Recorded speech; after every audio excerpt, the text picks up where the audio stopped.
You're listening to Conflict Radio on the Conflict Radio Network.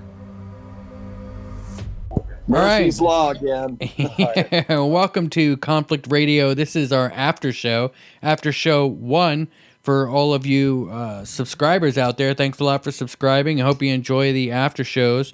Definitely check them out. We were just talking to Brad, and I wanted to get his insights on some things, but I also wanted to ask him what he thought of the elites' travel down there. But first, you mentioned something at the end of the interview we were just talking about, Brad, where you were talking about the black goo.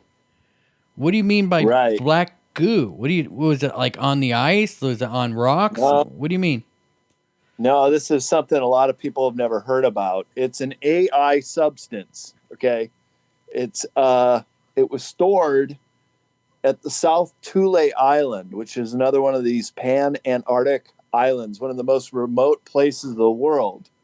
And there was a Argentinian base there called Cobeta Uruguay Station, and it's in the South Sandwich Islands. And basically the real reason the Falkland Wars took place in 1982 was to capture this base, which were just scientists anyways. They put up a white flag and surrendered.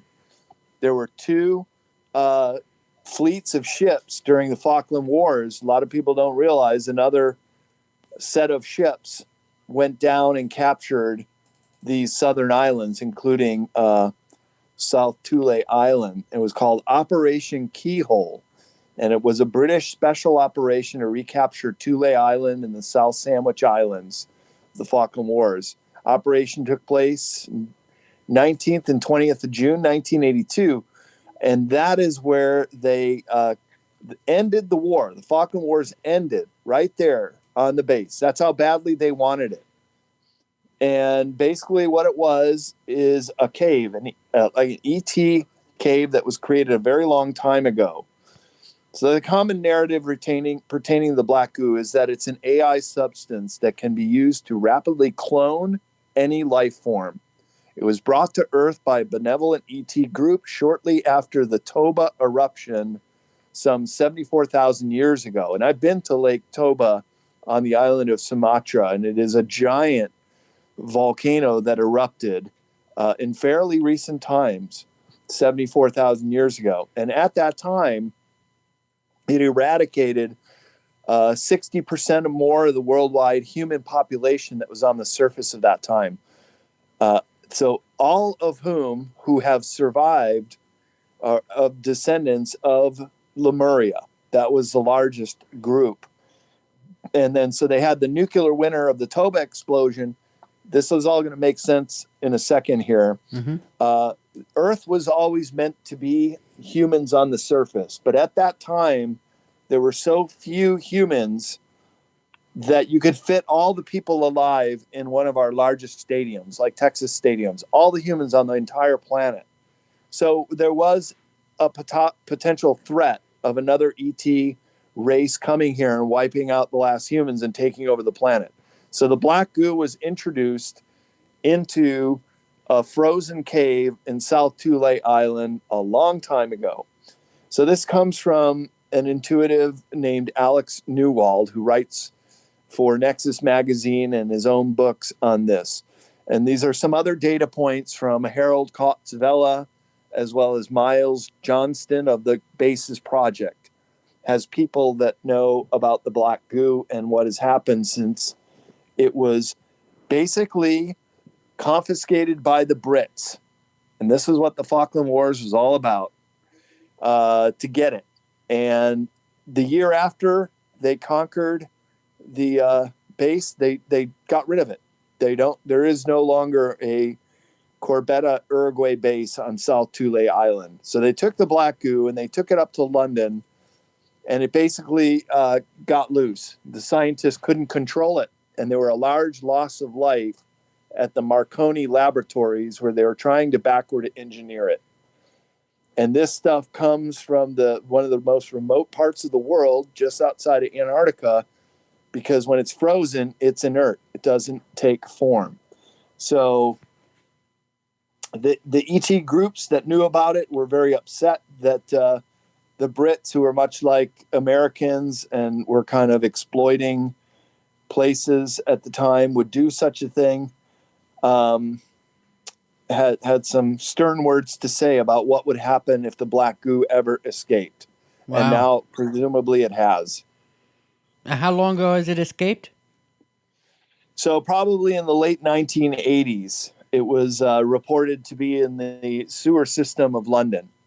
And Oh, so, wow. just a little bit about what it is. So, control of the black goo was really what the Falkland Wars was all about, because owning to this magnetic property, the substance has the ability for self-organizing itself mechanically in various ways. And so that's what the scientists at the Marconi laboratories wanted to do, but the thing got out and it's a big mess. So let me quote from Alex Newwald in Nexus magazine. It's called Coevolution, an Interplanetary Adventure, where he says, when we set up, this is the ET that he was channeling and telling him about this. When we set up our base on Southern Thule, there was good reason for this. Not only was it isolated, which suited our work, but it was also infected beneath its surface, what I call the black plague. So there are two kinds of black goo as well, one of which can be and does live organically in the world. The other was introduced as this rapid cloning substance that has its own sentience about it. So, to quote this article again, it is like a concentration of negative energy. We wanted to see if we could nullify this plague before it made its way out to the surface by accident or design. It is easier to control if kept near 0 degrees, so it's best to work with it in colder regions of your planet. Heat appears to be its friend. If it were ever to be released into the tropics, I don't think we could deal with it. And it has escaped. And that's the problem. And it also corresponds to the timeline of when the Morgellons crisis has hit the world as well, which is beginning in the 1990s. The first cases were diagnosed. And this, too, has a very black goo-like substance. These fibers can come out of the body and sometimes leave behind this tarry substance. So I'm making a connection. Other researchers, such as Deborah Tavares, she also knows quite a bit about Morgellon. She and I are both on record of saying that everybody has got it now. It has now reached every human in the world, at least those in the northern hemisphere where the chemtrailing activity has been largely taking place. And so these Morgellons are part of it. They've been sprayed down, and then this black goo got loose. There is this connection that it's this tarry-like substance that comes out of people's bodies. And I do have a chapter of this in my new book called Morgellon Nanobots, as well as some of this information on the black goo. But that's the basic gist behind this stuff, Wow. is that it is this AI substance that has gotten loose in the world. That's fascinating. Jared, what do you think of that? Well, I'm all about spintronics and nanotechnology, and it's been around a really long time. I mean, they were talking publicly about it. Even, Kurzweil writes about it in The Singularity is Near, about weaponized nanotechnology. We had Wi-Fi enabled nanobots we have nano factories that are between 80 and 157 atoms in size. So you can not only put out nanobots, but you could create factories that are on the atomic scale, very, very, very, very, very, very tiny. And what's more terrifying is that they can just be out in the wind or in your body, replicating into anything that they want to tell them via Wi-Fi to do. And I know the latest thing is for people to talk about 5, just 5G, the latest. yeah.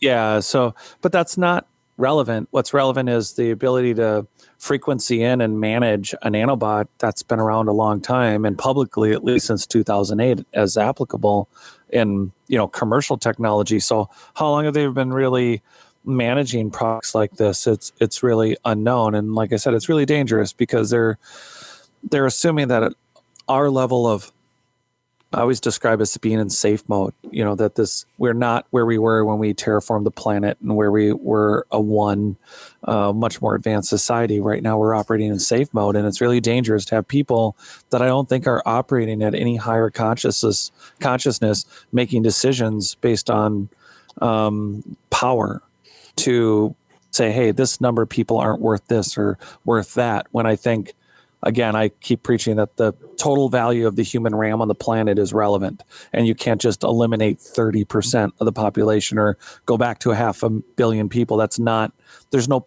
lost playbook to how many people should be on Earth. But if we look at our ancient history, in my opinion, I think there was many more billions of people here than what is currently listed. It's not less, it was more. All right. Well, I mean, that goes in, a whole lot, another thing with these nanobots and apparently this virus that's going around. Brad, have you heard or seen any of those videos where they're plucking the fibers off the virus test sticks and it's like wiggling around and moving like a worm? Yeah, sure have. Multiple ones, even before the PCR test. I mean, that's freaky, yeah. Man. And that's also a form of AI as well. And they're putting that up. They're putting that right on that the brain blood barrier right up there in your nose, right? Right. That's what the PCR tests do, and it would be the most vulnerable place to put nanobots because the connection to the brain is the narrowest, and there are some blood vessels and other things that connect via the nose passage right to the brain. And so that would be. That's absolutely creepy.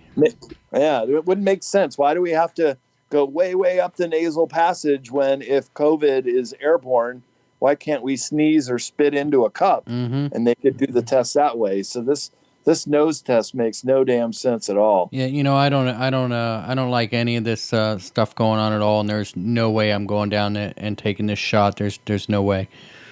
So that's where I stand on that. Let's talk a little bit about the elites, where John Kerry went down and all these people went down to Antarctica. I threw this at Jared the other day, and boy, I got quite the laugh from both people we were talking to. I forget who we were talking to. I think we were talking to Wallace Wagner. And yeah. I had mentioned that I had heard that the elites had traveled down there because that's where the throne room for Satan is. Have you heard that? I got a laugh out of you too. No, I haven't heard the throne room for Satan, but I'll put that in my pipe and smoke it a little bit and think about that. Yeah, like there's a cave that is an entrance to Satan's throne room, because he was cast out of heaven, apparently down to earth, and he's got a throne room set up right there in Antarctica. Well, the Russian Orthodox Patriarch of Moscow named Kirill III went down there to bless an Orthodox chapel, which is about the size of a large outhouse. It's so small. So why would this elderly man go down there? That might have something to do with the Ark of Gabriel, which was discovered in Mecca in 2016. And that's also concurrent. Actually, it was discovered before then, but the Russians were tasked to get rid of it out of Saudi Arabia. And it is on record that a Russian fleet docked at Jeddah, the main port on that side of the Red Sea near Mecca, and then beelined it straight down to Antarctica. So what is to be followed by all these elite? What is the Ark of Gabriel? I hadn't heard that one before. Well, it's about the it's similar to what we have heard the Ark of the Covenant is. It's this ancient technology that is still intact and still works. And this was what caused the crane to collapse. And that killed a bunch of people, like a dozen people. And then they came across this thing, and it had some kind of energy emitting from it. So they sent down an archaeological crew to extract it. And they were able to do it to a certain degree, but then the thing lit up or whatever it did. And that's what killed the 100+ people that they said was part of a stampede. It was really that it got this blast of energy, of whatever kind of energy that was, that killed the people, and they used the stampede as a cover story. So then they knew they had to get rid of this thing because Mecca is the number one holy site to Islam, and they tasked the Russians, who Putin obviously knew what it was and took it on. And that's why Patriarch Kirill went down immediately following. They had to stash it in Antarctica at an old Nazi base, as the narrative goes. Shortly thereafter, you have King Carlos of Spain going down there. I'll just name them all. This is all around the same year or two, 2016 and 2015. Former House Speaker Newt Gingrich and his wife. Then you have John Kerry going down there on Election Day 2016 as a climate champion. But I know someone who works at the McMurdo base and was there when Kerry came on a big U.S. Air Force cargo plane, and they came into McMurdo. It was a big hubbub to have a sitting Secretary of State come down, and it happened to be Election Day. You'd think he'd have something to do in the U.S. for the elections, but no, he's in Antarctica. And then John Kerry goes missing for several days. Well, they flew inland somewhere to an undisclosed location and came back a couple days, refueled in McMurdo, and then they were off. So they think he was going down to these large bases that are run by the elite. And he was basically checking in and saying that Trump won the election. We're going to have to deal with it. They're called the Interplanetary Corporate Conglomerate. And remote viewers have also seen these cities. And there's 6 known locations, mostly along the western Palmer Peninsula region. But some of them are actually close to McMurdo. And so it's presumed that Kerry went to one of those. And there are these giant under ice with geothermal activities, corporate run secret space program bases that are based out of Antarctica with fully working underground bases with a heat source being the geothermal activity. And there are many fault lines and volcanoes that intersect in Antarctica. You know, I really hope that continent melts before I go. You know, what secrets it'll have. You don't really want to say that, but boy, I really do hope it melts before I go. I want to be able to see all the cool pictures that come out of that thing melting. What do you think, Jared? Wouldn't it be cool if Antarctica melted? I do my part every day. Yeah, right. I want to get out there and spray some hairspray in the air. I'm going to help. I want it to melt. You know what? People don't think of Aquanet as a history saver, but it was. For those that are old enough to remember, Aquanet. What? So I know you're going to be speaking at the convention here at 5D. You mentioned the Super Soldier, board, the conversation you're going to have on that. Do you want to tell people about that a little bit, about what we're referring to in reference to super soldiers? Yeah, so this Friday, it'll be the first day of the 5D event conference.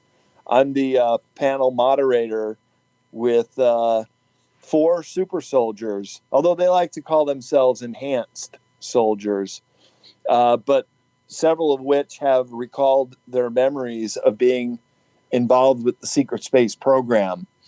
And we're going to get into all that and what it was like to be a super soldier and how they're enhanced on Friday night. And then I think I'm also moderating the UFO panel.